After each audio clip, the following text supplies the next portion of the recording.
Welcome on my channel. और CTET की preparation कर रहे हो तो चैनल को सब्सक्राइब कर लीजिएगा।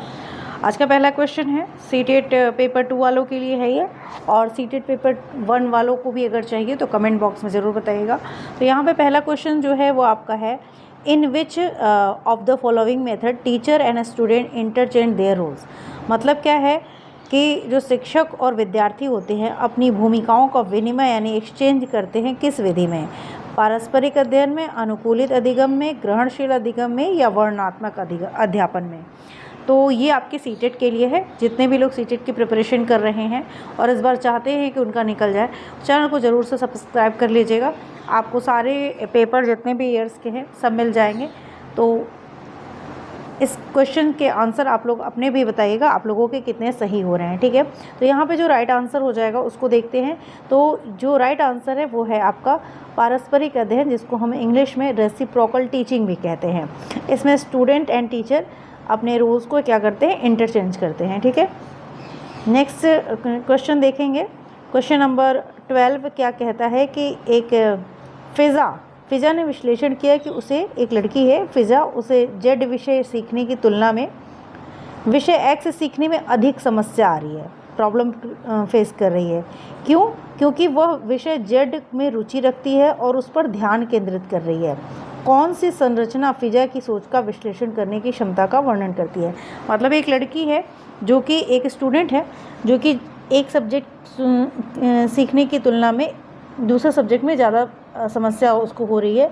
क्यों? क्योंकि जो सब्जेक्ट वो आसानी से सीख पा रही है उसमें ज़्यादा रुचि है, इसलिए उस पर ज़्यादा ध्यान केंद्रित कर रही है। तो यहाँ पे फ़िज़ा की सोच का विश्लेषण करने की क्षमता का वर्णन करता है कौन सी संरचना? संज्ञानात्मक संघर्ष, अधिसंज्ञान, स्मृति या संज्ञान। क्या राइट आंसर हो जाएगा? तो यहाँ पे आपका राइट आंसर हो जाएगा जो मेटाकॉग्निशन होता है या जिसे हम हिंदी में अधिसंज्ञान कहते हैं, यही आपका ये अधिसंज्ञान की संरचना है, वो फ़िज़ा की सोच का विश्लेषण करने की क्षमता का वर्णन करती है, ठीक है। नेक्स्ट क्वेश्चन देखते हैं। और नेक्स्ट क्वेश्चन हमारा question number 13 Harvard gardener theory का है of multiple intelligence purposes that. Harvard gardener के बहुबुद्धि सिद्धांत का प्रस्ताव है कि बुद्धिमत्ता अकादमिक सफलता का सफलतापूर्वक अनुमान लगा सकती है। बुद्धि समय के साथ बदलती है। बुद्धि मुख्य रूप से आनुवंशिक विरासत में मिलती है। बुद्धि को सटीक रूप से मापा जा सकता है और सटीक रूप से विधेय किया जा सकता है, ठीक है। Intelligence can successfully predict academic success या intelligence change over time. Intelligence is primary inherited या intelligence can be measured accurately and predicted precisely. क्या राइट आंसर हो जाएगा? तो यहाँ पे जो राइट आंसर हो जाएगा वो हो जाएगा ऑप्शन नंबर 2, यानी बुद्धि समय के साथ बदलती है।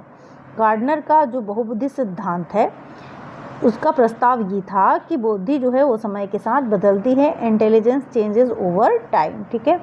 नेक्स्ट क्वेश्चन की तरफ चलते हैं।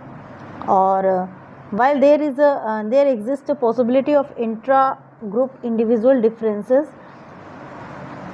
एक सेकेंड,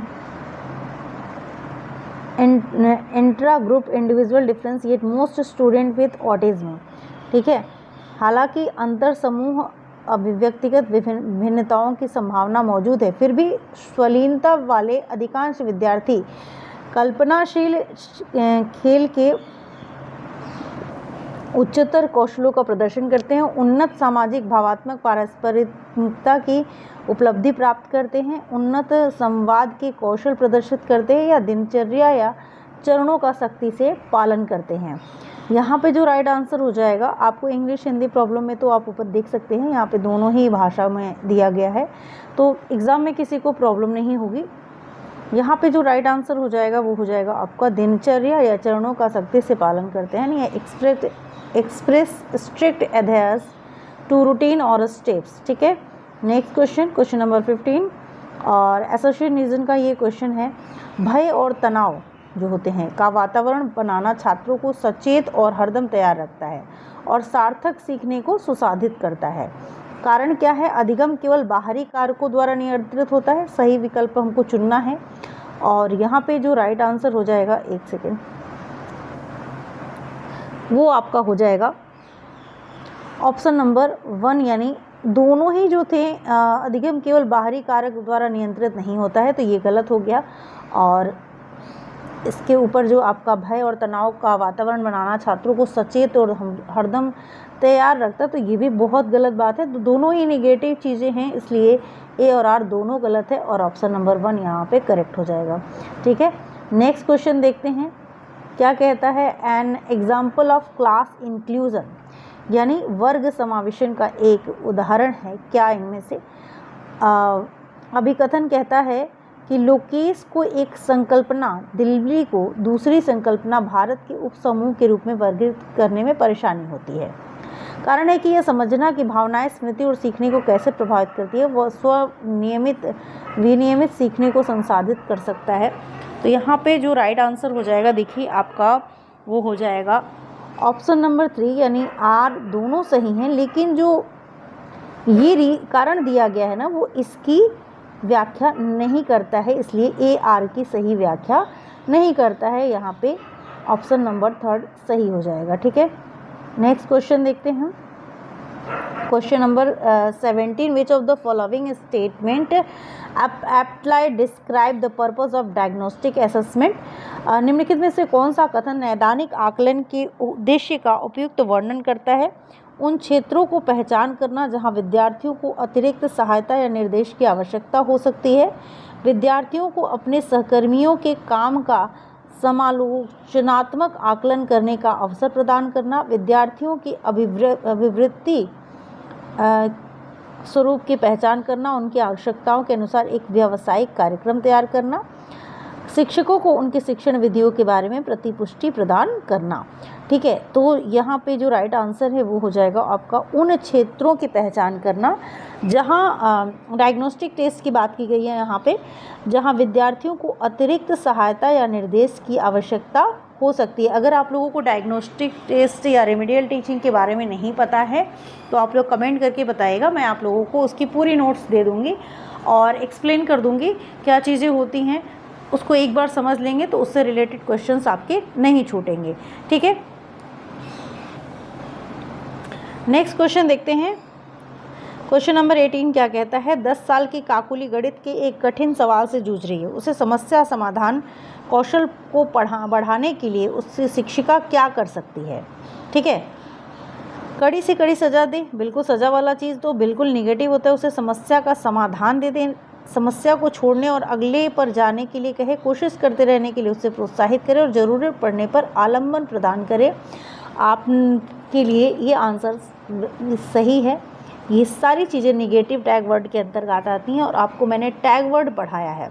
अगर आपने पढ़ा होगा, वीडियो देखा होगा टैग वर्ड्स का, तो ज़रूर आप इसको कर लेंगे और यहाँ पे राइट आंसर ये हो जाएगा। बहुत ही आसान क्वेश्चन था with the help of tag word, और थोड़ी सी अपनी समझदारी से अगर टीचिंग को समझते हैं तो ये क्वेश्चन को बहुत आसान से कर जाएंगे।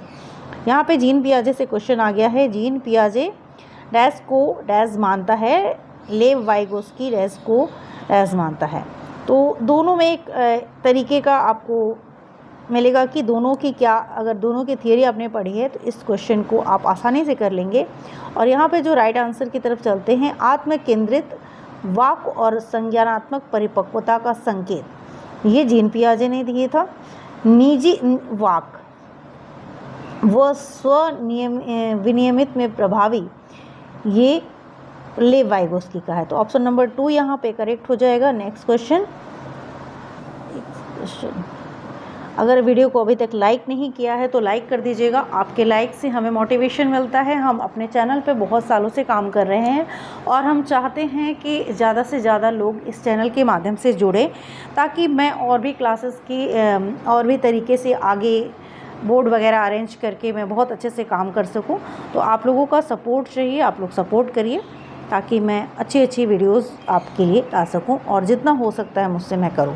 ठीक है, universal design for learning does not involve, अधिगम के सार्वभौमिक अभिकल्प में क्या शामिल नहीं है पूछा गया है। तो नहीं है क्वेश्चन वालों को ध्यान से देखना करिए। ठीक है, यहाँ पे जो शिक्षार्थियों के नामीकरण और वर्गीकरण के विभिन्न रूपों को लागू करना, वर्गीकरण एक निगेटिव टैग वर्ड आता है, तो ये चीज़ सही नहीं है।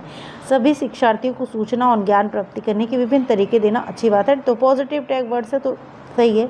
शिक्षार्थी जो जानते हैं उसे प्रदर्शित करने के लिए शिक्षार्थियों को विकल्प प्रदान करना, ठीक है।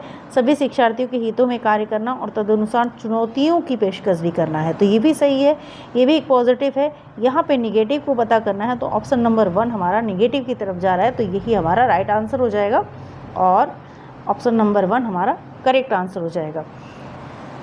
5 क्वेश्चन और देख लेते हैं और उसके बाद आज की वीडियो यहीं पर समाप्त करेंगे।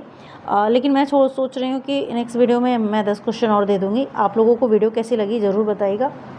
लाइक करना मत भूलिएगा, आपके लाइक से हमें मोटिवेशन मिलता है। साथ साथ मैं इतने सालों से अगर वीडियो बना रही हूँ तो आप लोगों का भी फ़र्ज़ बनता है कि चैनल को ज़्यादा से ज़्यादा अपना सपोर्ट दें ताकि मैं और भी आगे कुछ कर पाऊँ, ठीक है। थैंक यू, आज के लिए इतना ही। Good night.